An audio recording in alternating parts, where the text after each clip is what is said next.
Mister Mohan Bhatt, ये मेरे पुत्र सलील भट्ट। हम एक बार फिर यहाँ पर उपस्थित हैं इस पावन स्थल पर हनुमान जयंती के उपलक्ष्य में। इससे अच्छा जगह कहीं शायद ही हो, तो हम फिर से अपनी उपस्थिति दर्ज कराने आ गए इस वर्ष फिर से। और ये जो सम्मेलन होता है यहाँ पर शास्त्रीय संगीत का, जो एक बहुत बड़ा मेला लगता है यहाँ पर, वो अपने आप में अद्भुत है। क्योंकि एक मंदिर के प्रांगण में इतनी बड़ी संख्या में लोग यहाँ पर सुनने आते हैं, शास्त्रीय संगीत का आनंद लेते हैं। और श्रोता अब इतने ज़्यादा ट्रेंड हो चुके हैं, इनको सब पता हो गया कि क्या होती है स्वर और क्या होती है ताल और क्या होता है लयकारी, क्या होती है रागदारी। तो ये जो श्रोता है यहाँ के, वो इतने सुधी श्रोता हैं कि इनके समक्ष अपना कार्यक्रम प्रस्तुत करते हुए एक विशेष अनुभूति होती है। और साथ ही मंदिर प्रांगण में अपना संगीत प्रस्तुत करना, मैं समझता हूँ किसी भी कलाकार के लिए एक बहुत बड़ी बात होती है कि इस पावन स्थली में जहाँ लोग आने को तरसते हैं, हम लोग यहाँ पर अपनी संगीतांजलि प्रस्तुत करते हैं। हर साल अपनी उपस्थिति देते दर्ज कराते हैं। और इस साल ये 102वां श्री संकट मोचन मंदिर समारोह हो रहा है। 102 वर्षों से ये स्वर गंगा यहाँ पे प्रवाहित हो रही है। इस 102 वर्ष पुरानी स्वर गंगा में आदरणीय आपके पिताजी की, और फिर जब आपने शुरू किया तब से ये कैवी उपस्थिति होगी? जी, ऐसे तो हमने गिना नहीं, लेकिन बहुत सारी प्रस्तुति, इस बार ये प्रस्तुति बहुत ही विशेष हो रही है। आप सब लोगों से बहुत सहर्ष में ये बता रहा हूँ आप सभी लोगों को, काशी ये विश्व का सबसे पुराना प्राचीनतम शहर है ये। और इस पावन नगरी से ही मेरे गुरुजी, मेरे पिताजी के अमृत महोत्सव की हम तैयारी कर रहे हैं। अमृत महोत्सव की शुभारंभ हो रही है आज, और 75वें वर्ष में इनका प्रवेश हो रहा है 2 महीने के बाद। तो अमृत महोत्सव इनका मनाया जा रहा है, और आज उसके ही अंतर्गत पहला कार्यक्रम यहाँ काशी में संकट मोचन मंदिर में। तो इसे हम लोग अमृत महोत्सव का पूर्व रंग मान लें? जी जी बिल्कुल जी बिल्कुल। आपको इतने दिन, इतने साल यहाँ आते हुए हो गया, शुरुआती दौर में अब में क्या फर्क नजर आ रहा है आपको? मैं समझता हूँ कि श्रोताओं की वृद्धि होती जा रही है और सात्विक वातावरण और अच्छा सात्विक होता जा रहा है। ये फर्क महसूस हो गया। अपने पहले अनुभव के बारे में बताइए, जब आपने पहली बार यहाँ प्रस्तुति दी थी। हाँ, उसके बारे में बताइए जरा। जब पहली बार आए थे तो एक ये अपने आप में एक जिज्ञासा थी, क्या होगा, किस तरह से मंदिर में जगह होगी और कहाँ बैठेंगे, क्या मतलब प्रांगण कैसा होगा। फिर वो जब आए तो बहुत अच्छा लगा। हालांकि श्रोताओं की संख्या थोड़ी कम थी उस समय, लेकिन फिर भी जो अनुभूति थी, वो उस अनुभूति में और आज की अनुभूति में कोई फर्क ही नहीं आ रहा है। सेम है, मतलब श्री वृद्धि हो रही है, वृद्धि हो रही है। अब तो ये बात है, कितना वर्ष हो गया?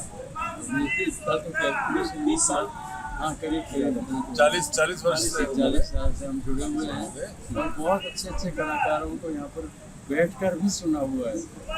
स्वराज जी, म्यूजिक के हालात को लेके कुछ कहेंगे? जिस तरीके की म्यूजिक पॉपुलर हो रही है, जैसे भोजपुरी में ही अजीब अजीब गाने पॉपुलर हो जाते हैं, जबकि जो असली संगीत है वो लोगों से छूटा हुआ है, संकट मोचन को छोड़ के। तो इसके लिए क्या करेंगे आगे, युवाओं को किससे करेंगे? देखिए, 2 बातें हैं आपने कही।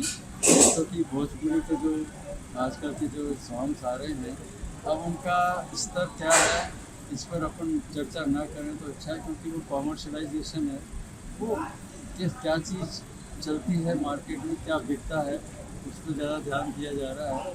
अब उसमें हमको क्या शिकायत, सब अपना अपना कर रहे हैं, करने दीजिए। हम अपना सात्विक परंपरा वो हम निभाते रहेंगे और करते रहेंगे। हम अपनी तरफ ध्यान दे रहे हैं कि हम कितना और इस देश के प्रति अपना दायित्व निभा सकते हैं। और हमारा शास्त्रीय संगीत, पौराणिक प्राचीन संगीत, तो ये तो हजारों नहीं लाखों वर्षों से चला आ रहा है। माँ सरस्वती की वीणा कब से बज रही है, महादेव का डमरू कब से बज रहा है, वो उसका हिसाब किताब कोई इस दुनिया ब्रह्मांड में कोई नहीं कर सकता।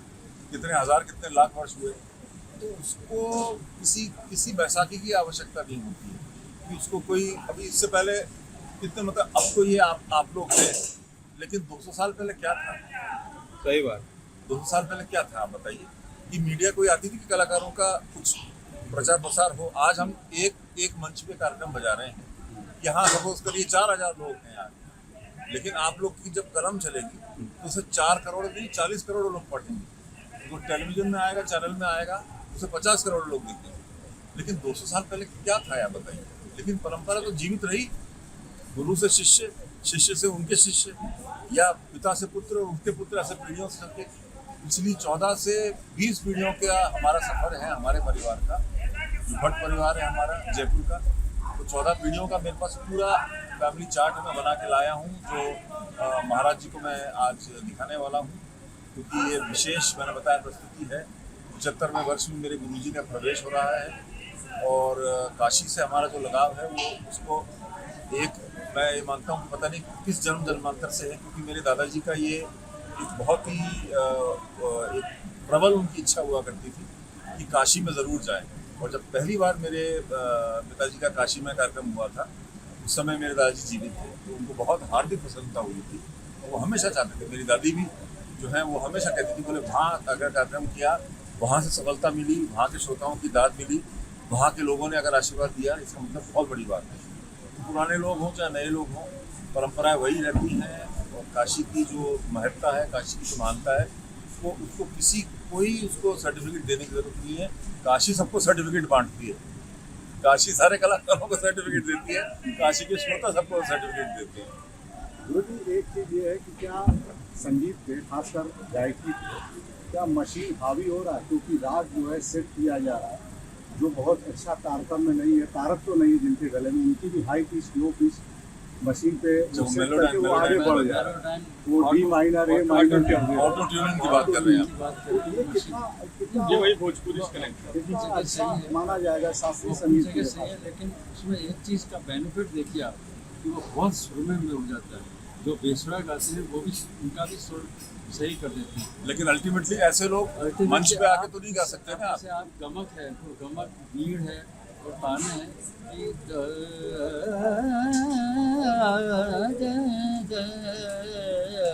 अब ये क्या है, ये मशीन नहीं कर पाएगी और रीड ही नहीं कर पाती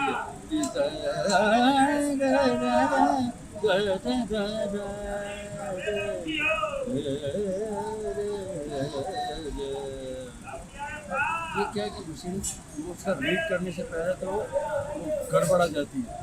तो हम तो इसमें भी ध्यान रखते हैं, हमारे भी घर में स्टूडियो है, लेकिन कोई मेलोडाइन, कोई ऑटो ट्यूनर हमारे क्लासिकल की गमक को और इस तानों को वो नहीं कर सकता है। आर्टिफिशियल इंटेलिजेंस जो है ये किसी भी संगीत और किसी भी संगीत विधा के लिए और किसी भी संगीत पद्धति के लिए ये अपने आप में ये एक अभिशाप की तरह आया है सामने। कई चीज़ें होती हैं ऐसी जो इन्वेंट की गई हैं, यानी जिनको खोजा गया है। कई ऐसी चीज़ें होती हैं जिनको खोजा जाना ही नहीं चाहिए था। तो ये एक आर्टिफिशियल इंटेलिजेंस ऐसी चीज़ है जिसको डिसइन्वेंट कर देना चाहिए, इसको वापस घुमा देना चाहिए इसको, क्योंकि ये ऐसा नुकसान कर रहा है। इससे लोगों को गलतफहमी, जो बेसुरे हैं बिल्कुल, जिनको सुर का इतनी भी समझ नहीं है, उनके रिकॉर्डिंग निकल रही है। तो ये इससे ज़्यादा हास्यास्पद बात कोई नहीं होगी। इससे ज्यादा हास्यास्पद एक बात और हो रही है कि उनके नाम के आगे भी पंडित लिखा जा रहा है। हाँ, अब वो तो देखिए, अब ये आजकल तो ऐसा कुछ हो गया है कि इसमें क्या कही जाए। मैंने देखा 24-25 साल की उम्र के, हाँ, वो है पंडित लगा रहे हैं, उस्ताद लगा रहे हैं। हाँ, ऐसे स्टूडियो खुल रहे हैं ना छोटे छोटे, इसी शहर में खुले हुए। बहुत पढ़े लोग, हम क्या करें। अब इसमें भाई या तो आप एक जैसे यूनिवर्सिटी में PhD की डिग्री होती है, तब आप डॉक्टरेट करने के बाद डॉक्टर लगा सकते हो। अब म्यूजिक में तो जिसकी मर्जी है जैसे। लेकिन यहाँ पे भी एक जो सरकारी जो कायदा है उसका ये है कि जो आकाशवाणी, प्रसार भारती आकाशवाणी, जो भारत सरकार द्वारा जो प्रदत्त है, उसमें ग्रेडिंग होती है उसमें। तो उसमें B+, A और उसके बाद टॉप ग्रेड होता है। तो जो टॉप ग्रेड जो होते हैं कलाकार, जो भी आकाशवाणी से, ये आज से 50, 60, 70 साल पहले सिस्टम बना रहा है। तो आकाशवाणी, दूरदर्शन उन्हीं के नाम के आगे पंडित का प्रयोग करते हैं या विदुषी, जो टॉप ग्रेडेड होते हैं। टॉप ग्रेडेड जब होता है व्यक्ति, जब वो एक अच्छी उम्र पा लेता है। तो अब इसको अगर कोई माने तो अच्छी बात है, वो अच्छे पर्पस के लिए।